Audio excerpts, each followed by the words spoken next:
Hello, everyone. Welcome to episode 32 of One Step at a Time with Charlie Chen. Now, I'm.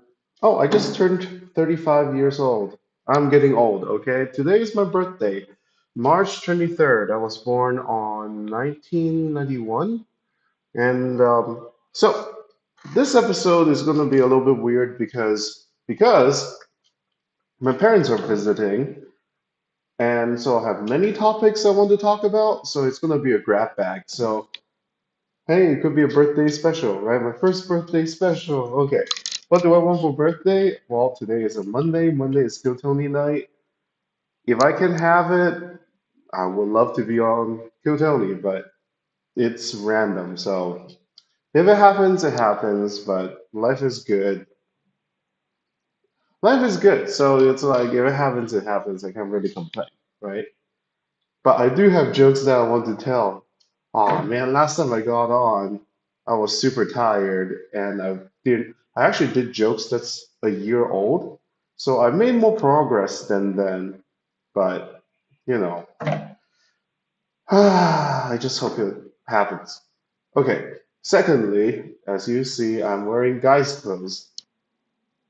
Not because I'm no longer trans, it's just because my parents are visiting and I don't get to be myself when my parents are visiting, so there's that. Third, off the top of my head, I think my mom really wants me to find a girl to date and marry and all that. But but okay, then we can actually get dive deep into that a little bit. So right now I'm happily in a relationship with someone, well, a guy, but it's long distance. So other than it's long distance and also it's because it's same sex, I guess.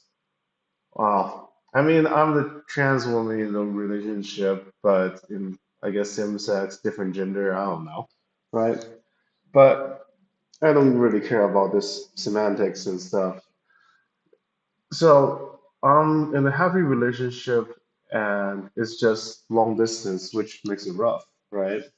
So my mom wanted me to just date a girl, right? But here's the thing. I did something terrible when I was 20 years old, which was I was dating a guy back then, but then you see, I never had a girlfriend before back then, right? And I always wanted a girlfriend back then.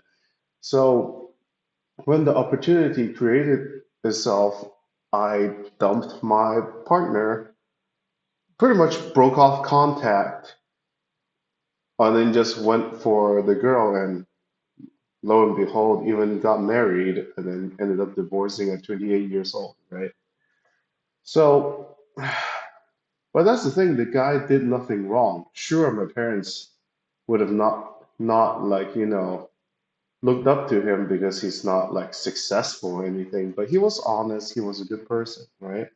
And that's one of those terrible things when it comes to relationship is that there are many people who are honest, who are good people, but they didn't live up to certain standards or requirements. They get kicked to the side, right? That was me when my divorce happened when I was 28 years old.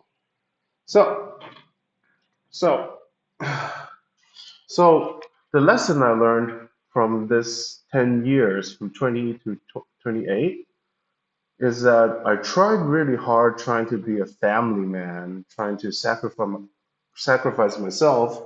It's like, fuck what I feel, fuck what I want, just do what's right for the family, the immediate family. And in a way, okay, the good of it is that I was able to push myself beyond limits that I thought was possible. So I had huge advancements in my capabilities during those 8 years. But then on the flip side is that there's more emotional repression. So I just kept giving and giving until I was a hollowed husk, right, of a person. And I didn't feel like myself anymore, and I just couldn't do it, right? So that was that. So what I have currently is almost like a replay. It's almost like I'm not exactly like religious. It's almost like, but for lack of a better word, it's almost like God giving me another chance at the same situation, right? I'm in a happy relationship with someone who is great, who's nice, who treat me nicely. I feel happy, I feel safe around him, and we have common, like we love music, we love video games, and we do comedy together, right? And so it's everything I want other than the capability to have a kid or have acceptance by conservative families slash groups, right? It's perfect, right? And then so it's almost like a test that's placed in front of me to just it's like, hey, are you willing to throw away all this again to chase after pussy, right? It's like, but so and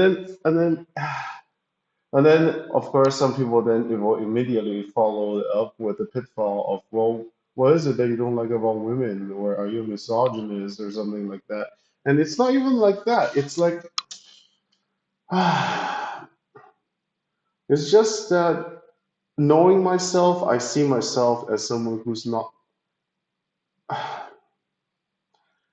Maybe it's not that I'm not likable, it's just that knowing myself, I don't know if I can be useful, right? Or I also don't feel comfortable to be pitted in situations where I have to perform masculinity, right? And because it's like I'm happy that both men and women have their free will. They can choose wherever they want in their life. They can be girl boss or they can be stay-at-home wife. Doesn't matter, right? But it's just that you want me to build something, love the person for who they are, which I can do, but I don't know if someone out there who's a woman can love me for who I am, right? Because I find myself to be despicable sometimes. And so and that's the thing. All of this is hypothetical. You're asking me to throw away something that has kept me happy for the last 3 years and that I'm satisfied. Okay, I'm satisfied 80% of the way. I just wish it's, you know, face to face more often rather than long distance. But it's not in the cards right now, so I just have to sit through being long distance. But other than that, I'm happy. So yeah, I can't say this to my mom, obviously, because she's gonna freak out, and then she's going to come to my room and disturb my sleep, and then I'm going to be super tired for work, and I'll be super tired for comedy, and then it's just all downhill from there, right? Like for my mom's last three visits, every time she visits, and I end up getting really anxious and nervous, and then she leaves, and then I get sick for a week afterwards. It's no fun. I don't need it, right? I don't need it. Okay, that's number three, right? Like, so that's that. Number four, I was thinking about, so this is about AI that I was thinking about, is that what if we live in the future where it's really just come down to can you do it or not, and are you willing to do it or not, right? Because AI makes it so that anybody can do anything, right? So then everything boils down, eventually boils down to a loyalty test, like are you willing to do it? And then are you able to do it, which is a competency test, but it's some the kind of competency test where it's like not like before because AI can do all the simple ones now. So can you do it or not? It's all going to be like crazy hard stuff that require extra work, right? And then on top of that, if AI is everywhere, right? You have loyalty test, you have capability test, and then on top of that, you have a resource test, which is another form of capability test, which is like, do you have the money to back it, right? Like if everybody can be great singer, then the differentiating factor becomes who has the money to actually back that talent, right? So so in a way, we're back to square one where it's just come down to who has the money and who has the platform, right? So. That's not something I look forward to, but maybe it is what it was all along, right? What else? Um, Number five, I guess, for so this is something that's happening in the band that well, in the comedy slash band troupe I'm in, is that people are too caught up with wanting to seek glory or seek recognition or seek payment or things like that, right? Now I get it. Like if it is worth it, it should be paid, right? I get that. But on the other hand, I myself don't get paid. In fact, I paid a lot both in travel and I also paid a lot in terms of getting equipment. Now, obviously, the equipment is mine, so in a way, it's me investing in myself when I buy the bass, when I buy the mixer, when I buy all the different cables to go with it, right? But my focus right now for Courtney's show is that my focus right now is to make a show that's so solid that it can consistently like draw people that are willing to pay, right? Because like so I'm not even at the part where like how the payment is should be split or anything like that. My part is we know the show's concept is good. Then the question is how do we consistently pretty much live up to the show's concept and deliver it consistently to audiences, right? Because the jokes are different, the audiences are different, the music is different every single time. So the formula is the same, so we just have to like keep working until it's consistent with members that won't give us problems until we're profitable or we have enough following. And then we can talk about money or who has, I don't know, who has rights to some songs or things like that. Like the thing is, we do covers. Sure, band members come up with music, but like it's the least of my worry because there are so many steps before we can even get to that, right? Which sort of leads to the kind of situation where, like, people who are singers, writers, and things like that, they say that, well, since I come up with the writing, I come up with the singing and everything, I should get the lion's share of my art, right? But then given today's world with all the different complexities. And in a way, it's why YouTube is successful because people can bypass all that layers of complexity and just get to people, right? But but in the world absent of YouTube and all those online platforms, people had to work with a publisher, and a publisher have different compliance, legal, marketing, production, and everything, everybody involved coming up with the art and performing it is almost like the least of the worries to get it in front of people and get it in front of people in a way that's presentable, right? So I get why people or like artists only get less than 10%, right? Because even though they came up with it, all the other work that needed to be done to get in front of people is done by what the publisher or the platform, right? And it's also why like platforms nowadays are so, you know, Google Play, Steam, Amazon, all that. They're trying to build platforms, right? That's why they're so profitable. Sure, this time they only take 30%, but if you own the platform, you have consistent income, right? And all you do is you own a storefront, right?